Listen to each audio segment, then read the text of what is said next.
Sa isang maliit na nayon malapit sa dagat, kilala ng lahat si Tatang Indo. Siya ang pinakamatandang mangingisda sa baryo.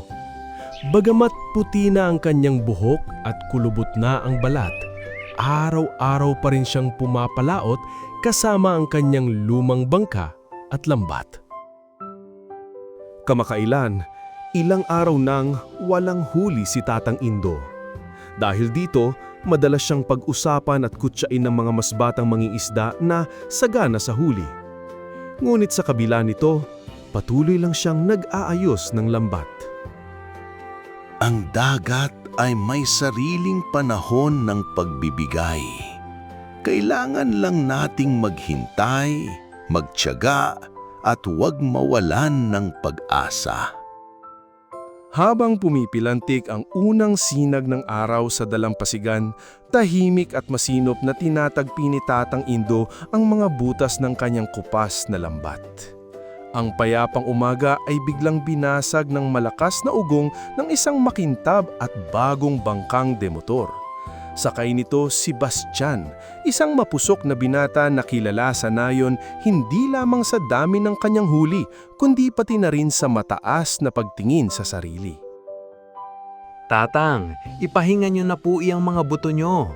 Sayang lamang ang inyong pawis sa laot dahil matagal na kayong hindi inaambunan ng biyaya.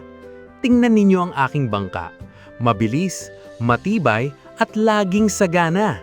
Iwan ninyo na sa aming mga bata ang pangingisda. Isang tipid ngunit maaliwalas na ngiti lamang ang isinukli ng matanda. Marahan niyang hinaplos ang gasgas na kahoy ng kanyang lumang sagwan na tila ba'y kinakausap ang isang matandang kaibigan bago lumingon sa nagmamalaking binata. Hindi napapaamo ang dagat ng ingay at bilis ng makina, Bastian. Ang karagatan ay isang guro.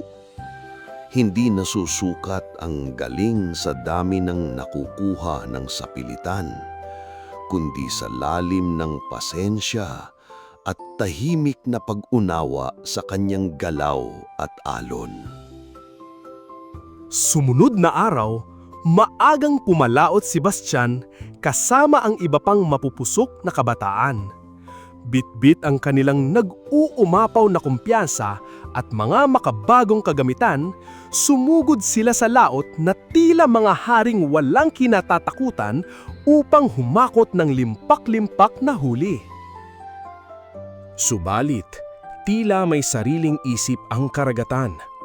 Pagsapit ng hapon, biglang nag-anyong uling ang mga ulap at nilamon ng dilim ang kalangitan. Humampas ang dambuhalang mga alon at rumagasa ang malupit na ihip ng hanging habadat. Isang matinding unos ang walang awang nanalasa. Nabalot ng hilakbot ang mga batang mangingisda. Sa gitna ng nangangalit na dagat, ang kanilang kayabangan noong umaga ay napalitan ng takot at panginginig. Sa kanilang tarantang makabalik sa pampang upang idugtong ang kanilang mga hininga, napilitan silang bitawan ng kanilang mga mamahaling lambat na nabilis na nilamon ng sumisipang alon. Ang mga pinturado at bagong bangka ay walang awang inihampas at biniyak ng malakas na hangin. Diyos ko, ang aking bangka. Wala na ang ating mamalambat. Paano na tayo makakabangon mula rito?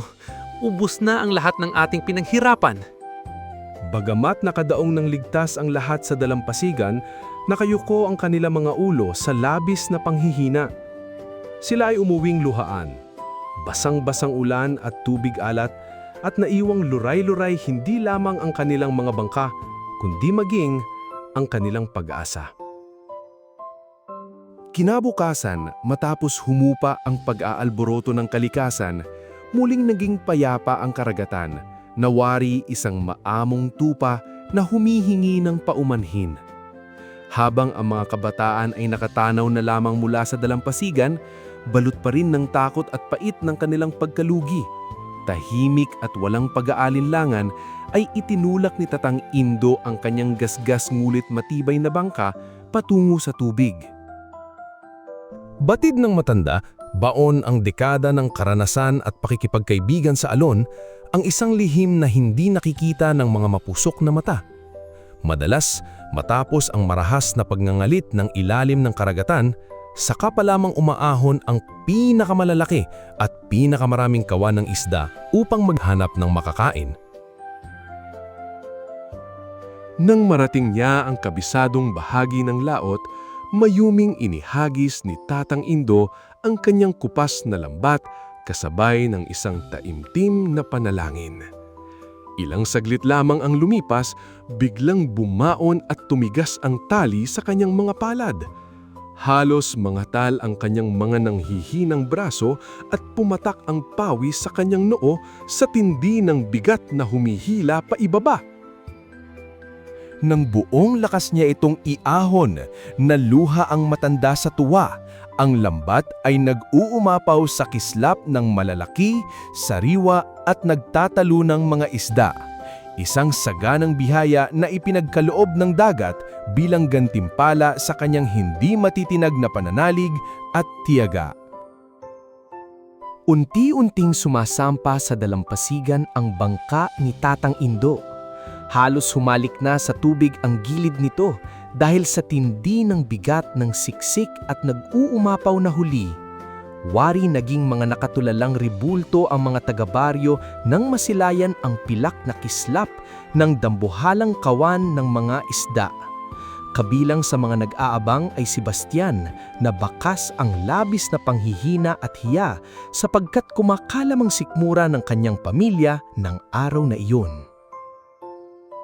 Paano ninyo nagawa ang himalang ito, Tatang Indo? Sa pagngangalit ng dagat, kami ay nadapa at nawalan ng lahat. Subalit kayo ay umuwing karga-karga, ang pinakasaganang biyaya. Sa halip na palubuin ang dibdib sa pagmamalaki o samantalahin ang pagkakataon upang magkamal ng salapi sa gitna ng kagipitan ng iba, isang maamo at busilak ng ngiti ang isinukli ng matanda. Iwinasiwas niya ang kanyang mga kulubot na kamay at magiliw na pinalapit ang mga kasamahang mangingisda. Halina kayo mga anak. Sumalok kayo ng sapat na maiuwi sa inyong mga hapag. Ang biyaya ng may kapal at ng kalikasan ay hindi ipinagkakait sa kapwa, kundi maluwag na ibinabahagi, lalo na sa mga panahong kayo ay sinusubok ng tadhana at inagawan ng kabuhayan.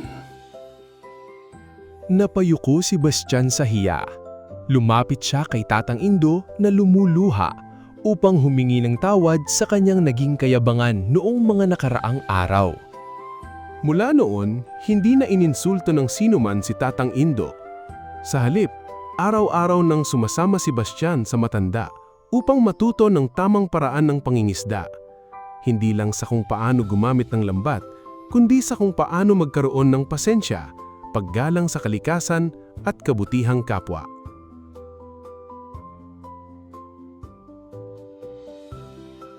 Ang tagumpay ay hindi laging nakukuha sa bilis, lakas o kayabangan, kundi sa haba ng pasensya at hindi pagsusuko sa gitna ng pagsubok. Higit sa lahat, ang tunay na yaman ng isang tao ay masusukat sa kanyang kahandaang magbahagi ng biyaya sa mga taong nangangailangan.